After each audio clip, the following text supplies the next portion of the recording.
Mumbai Congress doctor cell अध्यक्ष doctor Dinesh Hegde ने Hegde nursing home Chembur M ward के सामने 10 टीवी पत्रकारों का कोरोना जांच किया।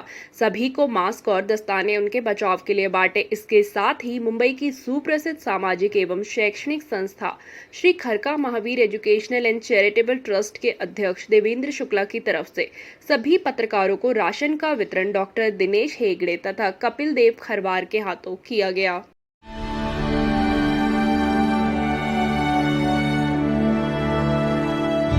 देखिए, ऐसा था कि मैं राजावाड़ी में head of the department of surgery हूँ, जो जनरल हॉस्पिटल है, गवर्नमेंट हॉस्पिटल है, जहाँ मेरा दायित्व बहुत ज़्यादा था और मैं अगर वो पोस्ट उस समय लेता तो मैं उसको न्याय नहीं दे पाता। इसीलिए एकनाथ गायकवाड़ जी ने जब मुझे रिक्वेस्ट किया और अभी कोरोना महामारी के समय उन्होंने कहा कि आप बम्बई के डॉक्टर सेल के प्रेसिडेंट का पोस्ट ले लीजिए और इसके मार्फत आप लोगों को जो मदद कर सकते हैं वो करिए, तो मैंने उसको स्वीकार कर लिया। क्योंकि इस समय बम्बई के लोगों को डॉक्टरों का और बाकी सुविधाओं का बहुत ज़रूरी है कोरोना महामारी के से जूझने के लिए। इसका श्रेय किसको देना चाहेंगे जो मुंबई प्रेसिडेंट ने आपको बनाया है ये सेल का? मैं एकनाथ गायकवाड़ जी जो मुंबई के कांग्रेस के प्रेसिडेंट है, मैं उनका आभारी हूँ।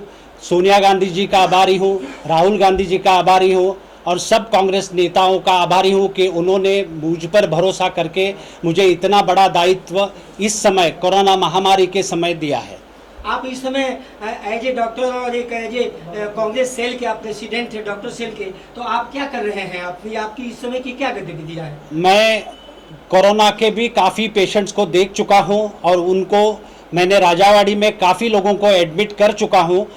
काफ़ी कांग्रेस के लोगों से भी मेरे पास पेशेंट्स आते हैं और आम आदमी भी आ रहे हैं कोरोना के, उनको तपास करके जो से स्क्रीनिंग करके मैं जनरल हॉस्पिटल में भेज रहा हूं, राजावाड़ी में भेज रहा हूं, सेवन हिल्स पे भेज रहा हूं, नायर हॉस्पिटल में भेज रहा हूं। वो सब कई पेशेंट ठीक होकर के बाहर भी आ गए और कई जाने भी चली गई, 2-3 पेशेंट लोगों का जाने भी चली गई क्योंकि वो लोग हमारे पास बहुत लेट आए।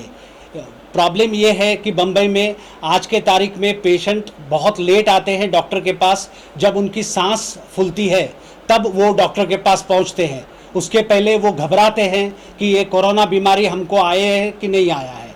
मैं ये आपसे जानना चाहता हूँ कि मुंबई में ज़्यादा पेशेंट है, संख्या है और दिल्ली में है, ऐसा क्या कारण है कि दिल्ली और बम्बई में कोरोना के संक्रमित रोगियों की संख्या ज़्यादा हो रही है? बम्बई और दिल्ली में कोरोना की संख्या ज़्यादा हो रही है, इसलिए हो रही है क्योंकि इंटरनेशनल फ़्लाइट्स जो है बम्बई और दिल्ली में सबसे ज़्यादा है। और ये कोरोना का बीमारी दिसंबर एंड और जनवरी एंड से शुरू हुआ था, तब से इंटरनेशनल ट्रैवलर्स बम्बई में आ रहे थे और हमने जांच बहुत देरी से शुरू किया और सिर्फ बुखार का जांच करते थे। लेकिन जो इंक्यूबेशन पीरियड में पेशेंट्स थे वो पेशेंट ऑलरेडी जो कोरोना के जिनको कोरोना का लागत था बाहर से, वो ऑलरेडी बम्बई में और दिल्ली में अंदर आ चुके थे और उन्होंने आते आते बहुत लोगों को फैला चुके थे।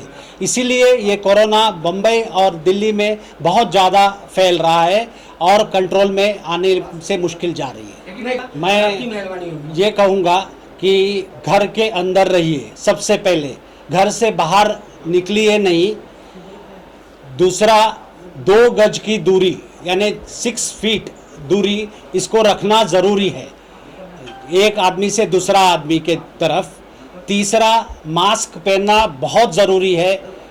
चौथा, ग्लव्स डालना ज़रूरी है क्योंकि हम कहीं भी कोरोना का पेशेंट अगर हैंड रेलिंग है, कहीं पैरापेट वॉल है, इसको हाथ लगाते हैं और वहाँ हम हाथ लगाएंगे तो फिर हमको कोरोना, हम हमारे मुंह या नाक को हाथ लगाते हैं तो कोरोना फैल सकती है।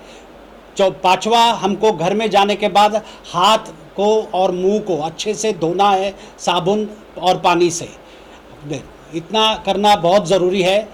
जो और आम मैं बोल रहा हूँ कि भाजी आप जो लेते हैं, प्लास्टिक और कार्डबोर्ड के बॉक्स है, जैसे आम के बॉक्सेस आ रहे हैं अभी, इसको आप 48 घंटा इसके ऊपर कोरोना का जर्म्स रह सकता है। इसीलिए हो सके उतना कार्डबोर्ड और प्लास्टिक को घर के अंदर मत लाइए। और भाजी, आम जो भी आप लेते हैं सामान, उसको घर में ला करके पानी से तो धोइए, साबुन पानी से धोएंगे तो बहुत अच्छा है। हाँ, कोरोना ये जो वायरस है पहले भी कोरोना आ चुका है सार्स मर्स के तरफ से। तो ये जो वायरस है ये एक वायरस है, ये बैक्टीरिया नहीं है। ये जो वायरस है पहले तो खांसी सर्दी उस जगह को अटैक करती है और धीरे धीरे वो 7 और 14 दिन में वो नीचे लंग्स में उतरती है और लंग्स को अटैक करती है। ये जो लंग्स को एक्सपैंड करने से रोकती है और उसके वजह से ऑक्सीजन की कैपेसिटी जो है, आदमी जो सांस लेता है फिर भी उसकी ऑक्सीजन कैपेसिटी कम हो जाती है। इसके लिए क्या हो जाता है कि खून में ऑक्सीजन दौड़ना कम हो जाता है। धीरे धीरे आदमी चलता फिरता रहता है ऑक्सीजन कम होने से और धीरे धीरे उसको मालूम पड़ता है कि भाई ये ऑक्सीजन कम हो रहा है, मुझे सांस फूल रही है। और फिर क्योंकि आज तक लंग्स रिप्लेसमेंट आया नहीं है, जब लंग खराब हो जाती है तो ऑक्सीजन आदमी को नहीं जाता है। जब बहुत ज़्यादा हो जाता है तो आदमी बच नहीं पाता है, भले आप वेंटिलेटर पे डालो या ऑक्सीजन पे डालो। अगर कंट्रोल में है, टाइम से अगर पेशेंट हॉस्पिटल चला जाता है और उसको ऑक्सीजन पर हम रख देते हैं तो उनको स्ट्रेन नहीं करना पड़ता है और दवाई चालू हो जाता है तो पेशेंट और इम्यूनिटी अगर पेशेंट अपना खुद का बढ़ा ले अच्छा रहता है तो पेशेंट बाहर आ जाता है इस कोरोना बीमारी से। हमको बाहर देश से ही आया हुआ है, इसीलिए तो इंटरनेशनल फ्लाइट्स को कैंसिल करने का मकसद ही वो है कि भाई बाहर देश से और अभी कोरोना हमारे पास न आए। और जो अंदर आ चुका है चाइना से, तो इस बीमारी को अभी हम यहाँ हमारे देश में कंट्रोल करें। और कब तक हमको इंटरनेशनल फ्लाइट्स कंट्रोल करने का रहेगा वो समय ही बताएगा। कोरोना के पेशेंट्स को एक तो पहले उनका बुखार को कंट्रोल करना पड़ रहा है, उनका खांसी का दवा दे रहे हैं, उनको HCQS टैबलेट है, हाइड्रोक्सीक्विनोलिन क्लोरोक्विन, ये जो मलेरिया के लिए यूज़ करते हैं वो टैबलेट्स दे रहे हैं। एजिथ्रोमाइसिन जो एंटीबायोटिक है ताकि सेकेंडरी इन्फेक्शन न हो पेशेंट को, वो दे रहे हैं। और जिनको ऑक्सीजन लग रहा है उनको ऑक्सीजन दे रहे हैं और जिनको खुद से सांस नहीं ले पा रहे हैं उनको वेंटिलेटर पे डाल रहे हैं और मशीन पर उनको रख रहे हैं।